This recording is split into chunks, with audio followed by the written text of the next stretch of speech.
Hiç önümüze geçmedi. Merhaba tekrar herkese. Evet, buradan beraber konuşalım.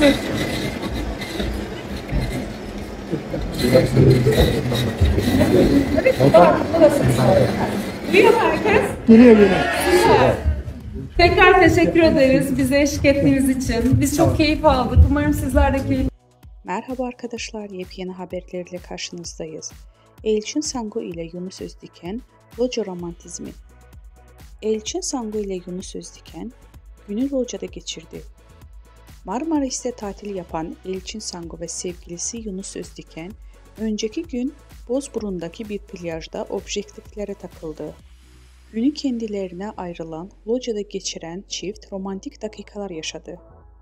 Öğlen yemeğini de sevgilisiyle beraber Loca'da yiyen Sango, fit vücuduyla dikkat çekti.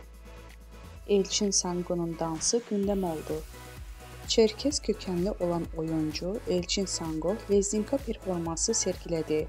Sango Çerkeslere özgür dansları çıplak ayakla oynadı.